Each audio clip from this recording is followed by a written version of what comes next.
Vamos a estudiar ahora la fuerza que un campo magnético ejerce sobre un conductor que transporta una corriente.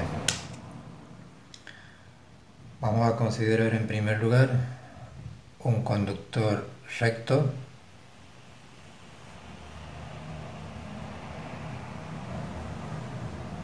que transporta una corriente eléctrica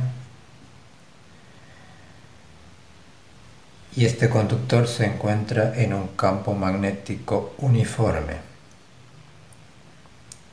Supongamos que el campo magnético está entrante al plano de la pizarra, por lo tanto lo representamos mediante cruces uniformemente espaciadas. Aquí tenemos el campo magnético que, como dijimos, es uniforme.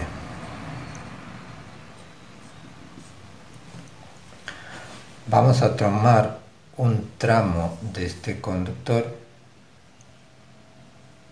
por ejemplo este,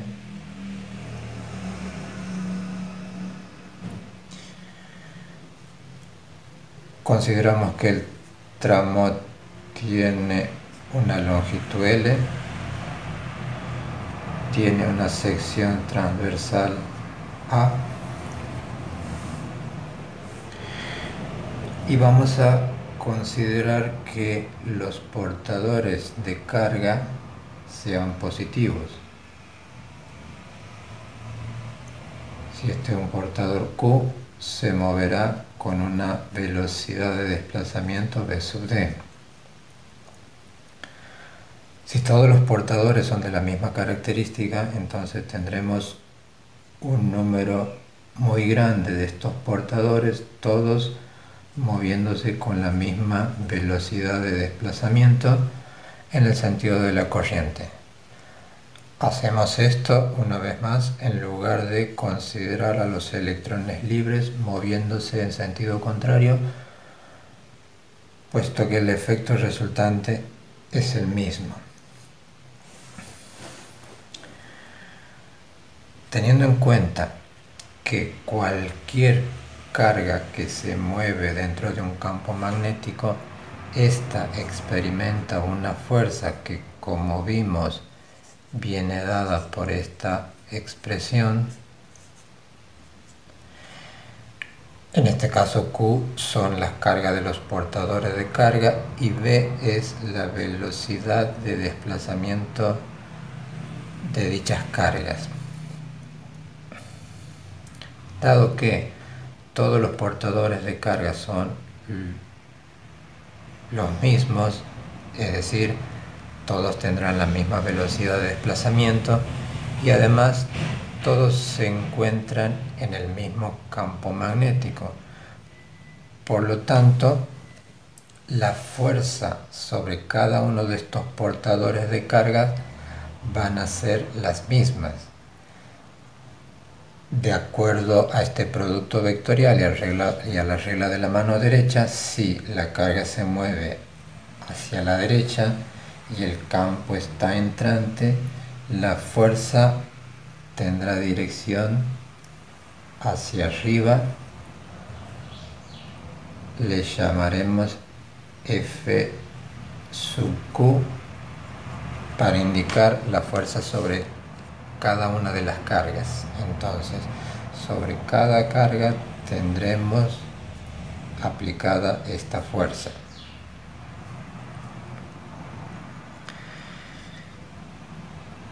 Dado que hay fuerzas internas que mantienen a estos portadores en el interior del conductor, estas fuerzas se trasladarán a todo el material y el conductor en su conjunto va a experimentar una fuerza resultante, en este caso hacia arriba.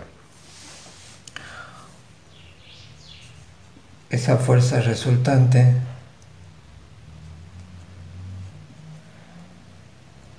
vendrá dada por la suma vectorial de cada una de estas fuerzas. Habrá una de estas fuerzas por cada portador de carga en este tramo de longitud L.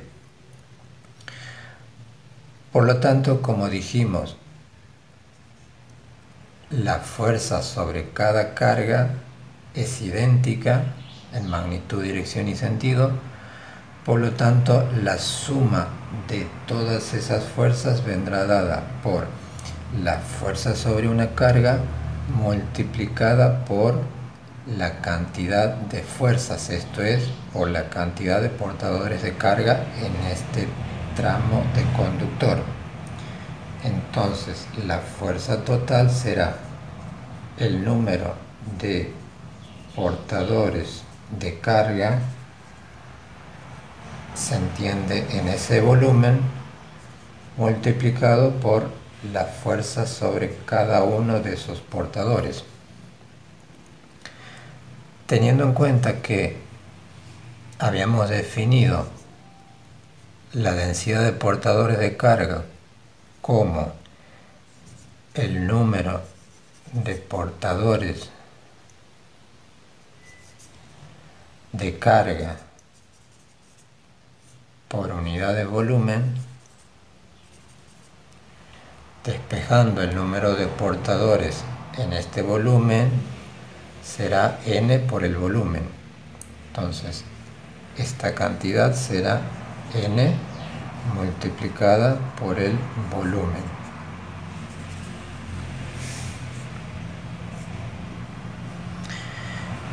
El volumen que contiene este tramo y por la fuerza aplicada sobre cada carga, que es, según la expresión vista, Q V sub D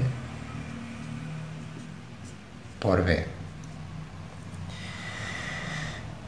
Esto será igual a N, el volumen de este tramo va a ser igual a, como es un volumen de un espacio cilíndrico, al producto del área por la longitud.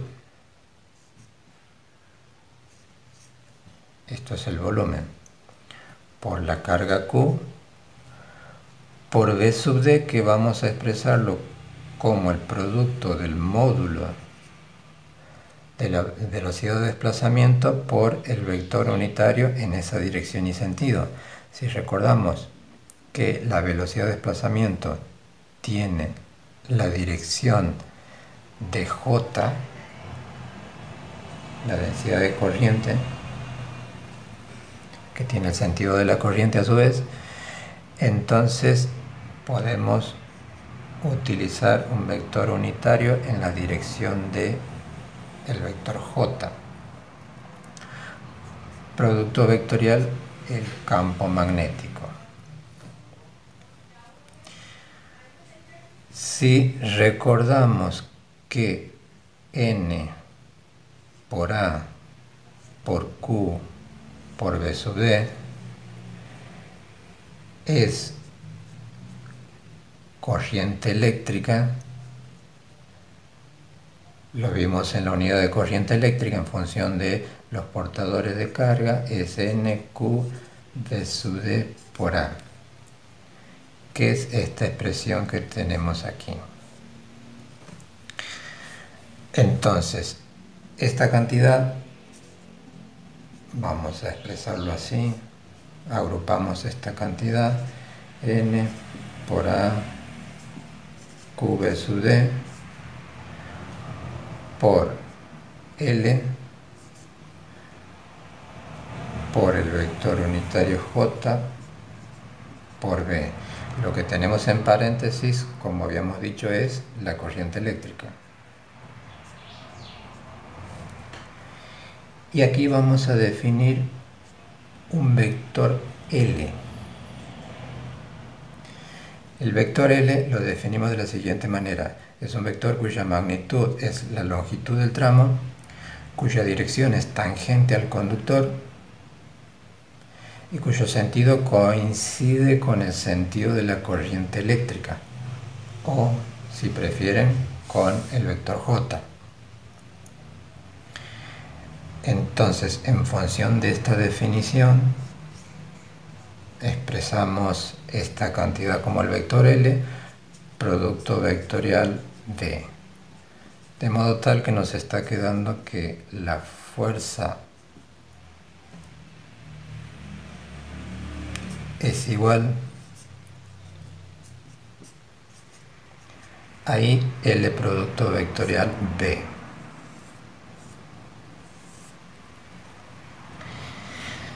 Resumiendo entonces, esta expresión nos da la fuerza sobre un conductor de tramo L que transporta una corriente I y que se encuentra en un campo magnético uniforme. Como se dijo, el tramo debe ser un tramo recto. Entonces, esta ecuación no es general, sino tiene dos condiciones para poder utilizarla. Es que el tramo sea recto, el tramo de conductor, y el campo magnético sea uniforme.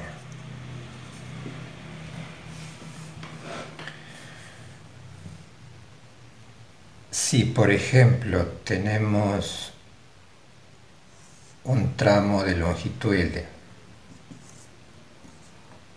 que transporta una corriente I y se encuentra, por ejemplo, en un campo magnético uniforme como este, la fuerza, de acuerdo a este producto vectorial, habrá que hacer el producto de L, que como dijimos es paralelo al conductor en el sentido de la corriente. Hacemos L de acuerdo a la regla de la mano derecha, L por B nos dará un vector fuerza dirigido hacia abajo. Es decir, F es perpendicular al plano determinado por el conductor o por L y por el campo magnético.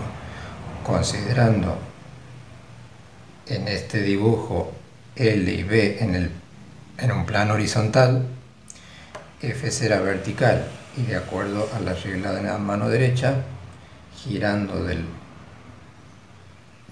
los dedos de la mano derecha desde el vector L hacia B, nos da un vector fuerza hacia abajo.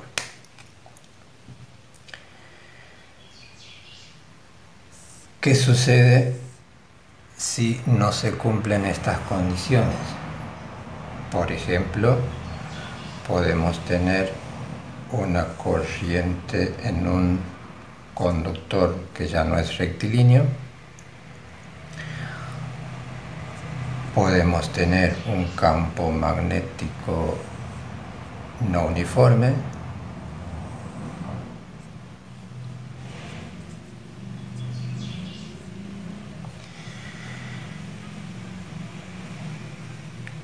Y en este caso en general, esta expresión no tendría validez. Sin embargo, si tomamos un pequeño elemento del conductor, por ejemplo, este de aquí,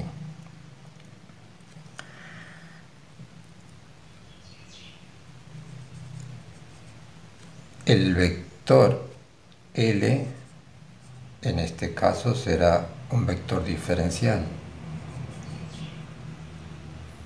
en general tangente al conductor y en el sentido de la corriente. Si este elemento es muy pequeño, es prácticamente recto y el campo magnético, a pesar de que en la región sea variable, en ese elemento tan pequeño el campo magnético prácticamente lo podemos considerar constante. Entonces, para ese pequeño elemento se estarían cumpliendo estas dos condiciones y por lo tanto podríamos utilizar esta expresión. Entonces, la fuerza sobre un pequeño elemento será también pequeña. Esto es un diferencial de F igual al producto de I por la longitud del tramo, que es diferencial, por el campo magnético en ese elemento.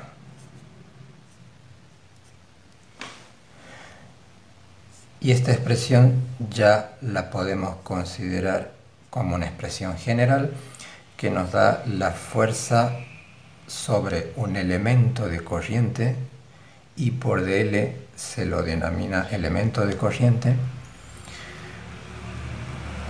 para un caso general donde ya podríamos tener un campo que no sea uniforme y un conductor que no sea recto. Si quisiéramos encontrar la fuerza sobre todo ese conductor, habrá que integrar la expresión anterior.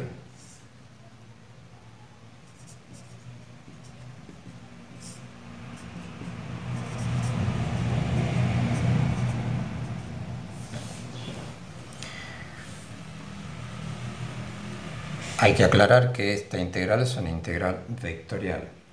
En general, lo que se suele hacer es, para evitar utilizar integrales vectoriales, es a partir de conocer el vector diferencial de f en nuestro caso particular que se trate, descomponer esta pequeña fuerza en sus componentes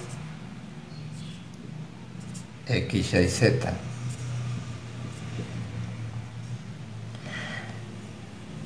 Integrando esta componente obtendremos la componente de la fuerza resultante sobre todo el conductor en la dirección x.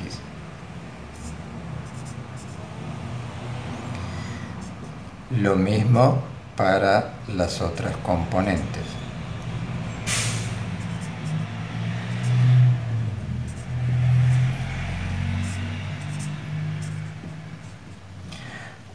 Conocidas las tres componentes, podemos escribir nuestra fuerza, por ejemplo, utilizando vectores unitarios.